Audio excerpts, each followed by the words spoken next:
இது Hyundai i10. இந்த வண்டியில் கஸ்டமர்கிட்ட கம்ப்ளைண்ட் கேட்டிங்கன்னா ஸ்டேரிங் டைட் அப்படிங்கிறது தான் கஸ்டமர்கிட்ட கம்ப்ளைண்ட்டு. வண்டியை ஸ்டார்ட் பண்ணிட்டேன். இங்கே பாருங்கள், இபிஎஸ் வார்னிங் இண்டிகேஷன் லைட் எரியுது. ரொம்ப டைட்டாக இருக்குது. வண்டியோட என்ஜின் ஐட்லிங் ஆர்பிஎம்மே காட்டல, ஜீரோவில் காட்டுது. இப்போ பாருங்கள், நான் ஆக்சிடென்ட் கொடுக்குறேன். ஆர்பிஎம் உண்மையிலே ரைஸ் ஆகுது, ஆனால் இங்கே மீட்டரில் ஒர்க் ஆகலை. ஒரு வண்டியில் இபிஎஸ் ஃபால்ட் அப்படின்னா அதுக்கு நிறைய காரணங்கள் இருக்குது. இந்த i10 பொறுத்தவரை எது மொத்தமாக பார்த்தீங்கன்னா 5 காரணங்கள் சொல்லலாம். ஒன்று வந்து இந்த வண்டியில் டாக் சென்சார், அது ஃபால்ட்டு தான் வரும். செகண்டு, இந்த வண்டியில் இந்த கீழே இபிஎஸ் கண்ட்ரோல் மாடல் ஒன்று இருக்குது, அது கம்ப்யூட்டரு, அது ஃபால்ட்னால வரும். கூடவே ஒரு மோட்ரு ஒன்று இருக்குது, இபிஎஸ் மோட்ரு, அது ஃபால்ட் இருந்தாலும் வரும். அது போக இங்கே வந்து இசிஎம் ஒன்று இருக்குது, அது ஃபால்ட் இருந்தாலும் வரும். இதுக்கிடையில் எல்லா இடத்துக்கும் ஒயரிங் சர்க்யூட் இருக்குது, அந்த ஒயரிங் சர்க்யூட் இன்டெகிரிட்டி பிரச்சனை இருந்தாலும் வரும். ஸோ இவ்வளோ ஃபால்ட் இருக்குது. இதில் எது அப்படிங்கிறத நம்ம கண்டுபிடிக்கணும். இப்போ நம்ம ஸ்கேன் பண்ணி பார்ப்போம். இப்போ இவ்வளோ எரர் கூட இருக்குது. ஆனால் இதெல்லாம் ஏபிஎஸ் அப்படின்றதுனால அதை நம்ம கன்சிடர் பண்ண போகிறோம். நமக்கான ப்ராப்ளம் ஒன்லி வந்து இபிஎஸ் தான். இபிஎஸ்க்கான ப்ராப்ளம் வந்து பார்த்தீங்கன்னா இன்ஜின் ஸ்பீட் இன்புட் மால்ஃபங்க்ஷன் சொல்லுது. இந்த எரர் கோடு வர்றதோடைய ப்ராப்ளம் எதை மீன் பண்ணுது அப்படின்னா இந்த இசிஎம் இதுதான் ஃபால்ட்டு. இந்த ஃபால்ட்டு தான் வந்து நம்ம சால்வ் பண்ணோம். இந்த இசிஎம் வந்து பார்த்தீங்கன்னா நம்ம ரீப்ளேஸ் பண்ணலாம், இல்லை செகண்ட்ஸ் வாங்கி போடலாம், இல்லை சர்வீஸ் பண்ணி போடலாம். இப்போ இந்த கண்டிஷனில் இபிஎஸ் பேராமீட்டர் செக் பண்ணுறோம். என்ஜின் ஸ்பீட் 0 இருக்குது. மோட்டார் கரண்ட்டு நான் ரொட்டேட் பண்ணுறேன். டாக் சென்சார் நல்லாவே ஒர்க் ஆகுது. ஆனால் உங்களுக்கு சப்ளை வோல்டேஜ் ஸ்டேட்டஸ்லாம் வரவே இல்லை. இந்த வண்டியோட ரியல் ப்ராப்ளம் இசிஎம் கண்ட்ரோல் மட்டும் தான் ஃபால்ட்டு. இந்த வண்டியோட இசிஎம் இதுதான் நம்ம கேட்டிருக்கோம். இதுதான் இந்த கனெக்டரு. இந்த கனெக்டருடைய போர்ஷன் தான் இது இருக்குது பாருங்கள். இதோட பார்ட் நம்பர் இது இருக்குது பாருங்கள், 9030933214KH. இதான் என்னோடய பார்ட் நம்பரு. ஸோ இது புதுசு வாங்கினா கிட்டத்தட்ட வந்து ஒரு 45,000 இருக்கும். அது இல்லாமல் ப்ரோக்ராம் பண்ணி போடணும். செகண்ட் நாளும் வந்து பார்த்தீங்கன்னா நியர்லி வந்து பார்த்தீங்கன்னா ப்ரோக்ராம் சார்ஜ் எல்லாம் சேர்த்து ஒரு 20 ரூபாய் கிட்ட வந்துடும். இதுதான் நம்ம சர்வீஸ் பண்ணி போட போகிறோம். வியூவர்ஸ், அந்த வண்டியிலேருந்து கட்டிட்டு கொண்டு வந்த இசிஎம் இதுதான். இந்த இசிஎம் தான் நம்ம டிஸ்அசம்பிள் பண்ண போகிறோம். இதை டிஸ்அசம்பிள் பண்ணால் 2 போர்ஷனாக பிரியும். இது டாப் போர்ஷன், இது பாட்டம்.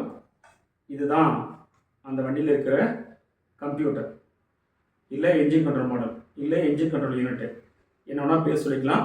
இதுதான் அதனுடைய கம்ப்யூட்டர். இதுதான் ஃபால்ட்டு. இதுதான் நம்ம சர்வீஸ் பண்ணி போடணும். சரிங்களா? இப்போ நான் உங்களுக்கு இதை பிரிக்கும் போது ஈஸியாக காமிச்சேன், ஆனால் ரியாலிட்டியில் அப்படி பிரிக்க முடியாது. இது வந்து பார்த்தீங்கன்னா அடெசிவ் போட்டுருக்கோம் ரொம்ப ஸ்ட்ராங்காக.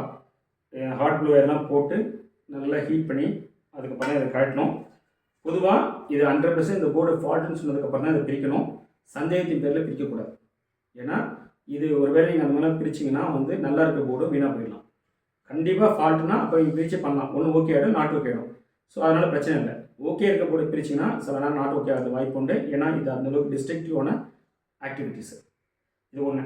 ரெண்டாவது, இந்த ப்ராப்ளம் நீங்கள் டயக்னோஸ் பண்ணுறது, இந்த ஸ்டேரிங் டைட்டு ப்ராப்ளம் இருக்கு இல்லையா, அதை டயக்னோஸ் பண்ணுறது ரொம்ப கேர்ஃபுல்லாக டயக்னோஸ் பண்ணணும். நிறைய பேர் வந்து மிஸ்லீட் ஆகிடுறாங்க.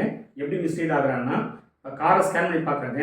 ஸ்கேன் பண்ணி பார்க்குறச்சோம் அந்த ஸ்கேனிங் உங்களுக்கு க்ளீனாக காட்டிருக்கும், இசிஎம்மில் நோ எரர்னு சொல்லி காட்டிருக்கும். அப்போ என்ன புரிஞ்சுவாங்க, இசிஎம்மில் நோ எரர்னா இது ஓகே, சரியா? ஆனால் அதில் என்ன காமிச்சுன்னா EPS electronic power steering control மாடலில் எரர்னு சொல்லி காட்டிருக்கோம். அப்போ என்னென்னா அது எலக்ட்ரானிக் பவர் ஸ்டேரிங் கண்ட்ரோல் மாடல்னா இதுதான். இது இன்னொரு கம்ப்யூட்டர், சரியா? இது என்ஜினை மேனேஜ் பண்ணக்கூடிய கம்ப்யூட்டர், இது பவர் ஸ்டேரிங்கை கண்ட்ரோல் பண்ணக்கூடிய கம்ப்யூட்டர். இது ஃபால்ட்டுன்னு சொல்லி இதை மாற்றுவாங்க. இது கிட்டத்தட்ட 13,000-14,000 இருக்கும். இதை மாற்றினா ப்ராப்ளம் சால்வ் ஆகாது. ஏன்னா ப்ராப்ளம் இதில் கிடையாது, இதில். ஆனால் இவங்க என்ன பண்ணுவாங்க, பை மிஸ்டேக்காக இந்த ஸ்கேனிங்கில் வரக்கூடிய இன்ஃபர்மேஷன் வச்சுட்டு அவங்க ஒர்க் பண்ணாங்கன்னா இதை மாற்றிடுவாங்க. அதனால தான் ஸ்கேனிங் ஜஸ்ட் லைக் ஸ்கேனிங் வரக்கூடிய இன்ஃபர்மேஷன் வச்சு ஒர்க் பண்ணக்கூடாது. நல்லாவே அதை இன்ஃபர் பண்ணக்கூடிய அந்த ப்ரொஃபஷனல் பீப்புள் ஸ்கேன் பண்ணி சொல்லக்கூடியதான் நீ நம்பணும், சரியா? இன்னொரு விஷயம், ஸ்கேன் பண்ணி எல்லா ப்ராப்ளத்தையும் கண்டுபிடிக்க முடியாதோ இன்னொரு உண்மை இருக்குது. பட் ஸ்கேனிங் இல்லாமல் நீங்கள் அந்த வேலையை ஆரம்பிக்க முடியாது. 80% ப்ராப்ளத்துக்கு சால்வ் பண்ணுறது ஸ்கேன் வேணும். 20% வந்து நீங்கள் ஆசிலோஸ்கோப் மற்ற டிவைஸும் யூஸ் பண்ணணும். சரி, ஒருவேளை இதை மாற்றி சால்வ் ஆகலை அப்படின்னா அவங்க என்ன பண்ணுவாங்கன்னா, ஓகே இது மாற்றி சால்வ் ஆகலாம், ஒருவேளை இதுதான் ஃபால்ட்டாக இருக்கும். இந்த மோட்டர், இது பேர் electronic power steering control motor, இது ஃபால்ட்டாக இருக்குன்னு சொல்லி என்ன பண்ணுவாங்க, இதை மாற்றுவாங்க. சரியா? இதை மாற்றியும் சால்வ் ஆகலைன்னா எனக்கு என்ன பண்ணுவாங்கன்னா அவங்க கன்ஃபியூஸ் ஆகி என்னடா இவ்வளோ பண்ணியே சால்வ் ஆகலையே அப்படின்னு சொல்லிட்டு எந்த கண்ட்ரோலும் இதுக்கு போக மாட்டாங்க. ஏன்னா electronic power steering control model தான் ஃபால்ட்டு காமிச்சது, இது சரியாக இருக்குன்னு காமிச்சிருக்கல, அதனால் இது போக அவங்க என்ன பண்ணுவாங்க அப்படின்னா அவங்க அடுத்தது இந்த ஸ்டேரிங்கில் பாருங்க, இது வந்து ஸ்டேரிங் காலம். இந்த ஸ்டேரிங் காலத்தில் இங்கே டாக் சென்சர்னு இருக்குது, அது ஃபால்ட்டாக இருக்குன்னு சொல்லிட்டு என்ன பண்ணுவாங்க, அந்த டாக் சென்சர் மாற்றுவாங்க. டாக் சென்சரை தனியாக மாற்ற முடியாது. இதுதான் டாக் சென்சரோட கப்ளர், இதில் தான் டாக் சென்சர் இருக்குது. இது தனியாக வராது, ஃபுல் இன்டெகிரேட்டட் தான் வரும். இது கிட்டத்தட்ட 30,000-40,000 இருக்கும். ஸோ என்ன பண்ணுவாங்க, இதை மாற்றுவாங்க. நினச்சி பாருங்கள், இது ஒரு 30,000 ரஃப்லி வச்சுக்கோங்க. இது ஒரு 7,000 8,000. இது ஒரு 13,000 ரஃப்லி வச்சு பார்த்தீங்கன்னா ஒரு 30 40 50 கிட்ட ஒரு 60,000 கிட்ட வந்துடும் வச்சுக்கோங்க. இப்படியும் ப்ராப்ளம் சால்வ் ஆகலை 60 வச்சு 50 வச்சு ரஃபா இப்படியும் சால்வ் ஆகலைன்னா அவங்க என்ன பண்ணுவாங்க அப்படின்னா ஒயரிங் சர்க்யூட் ஃபால்ட் இருக்கும். இப்போ இதெல்லாம் கனெக்ட் பண்ணக்கூடிய wiring bunch of wiring harness சொல்லுவோம் இல்லையா, அது ஃபால்ட்டுன்னு சொல்லிட்டு அதை மாற்றுவாங்க. அது ஒரு கிட்டத்தட்ட 25,000 கிட்ட வரும். இவ்வளோ மாற்றிட்டே போனீங்கன்னா நீங்கள் என்ன ஆவீங்க, எவ்வளோ எக்ஸ்பென்சிவ் ஆகும். மிஸ்லீட் ஆச்சுன்னா இவ்வளோ பெரிய பாதிப்பு ஏற்படுத்த வாய்ப்பு இருக்குது. அதனால தான் நான் என்ன சொல்லுவேன்னா டயக்னோஸ் பண்ணுறது ரொம்ப இம்பார்ட்டண்ட். சரியா, அது ஒரு ப்ரொஃபஷனல் பீப்புள் வச்சு டயக்னோஸ் பண்ணுங்க. டயக்னோசிஸ் பண்ணுறவங்களே நீங்கள் டயக்னோசிக் பர்சனாக பார்க்கணும். டெக்னிக்கல் வந்து காம்பிடென்ட் பீப்புளாக பார்க்கணும். அவங்கள போயிட்டு லேபர் ஒர்க்கு ஸ்கேனிங்கு இப்படிலாம் பார்க்காதுங்க. ஸ்கேனிங் மட்டும் பண்ணிலாம் கண்டுபிடிக்க முடியாது. ஹைலி காம்பிடென்ட் பீப்புளாக இருக்கணும். ஸ்கேனிங் டூலும் ஆப்ரேட் பண்ண தெரியணும், இன்ஃபர் பண்ண தெரியணும், மற்ற டூலும் யூஸ் பண்ணி கண்டுபிடிக்க தெரிய பீப்புள் தான் அவர் தான் டயக்னோஸ்டிக் பர்சன். ஸோ அவங்களுக்கு கேட்குற அந்த கரெக்டான ஃபீஸை கொடுங்க. அவங்ககிட்ட போயிட்டு சார் மல்லிகை நிற்காதீங்க, இதுக்காக சார் அவர் போய் சார் ஸ்கேன் பண்ணுறதுக்கு 500 பண்ணுறாங்க 400 பண்ணுறேன்னா இந்த மாதிரிலாம் போய் மாட்டிப்பீங்க. சரியா, இப்போ நம்ம சர்வீஸ் பண்ணி போடுவோம். 99% ஓகே ஆகிடும். 1% நம்ம எப்பவுமே சேலஞ்ச் இருக்கும். ஏன்னா நம்ம 100% வந்து கான்ஃபிடன்ட் லெவல் கொடுக்க முடியாது.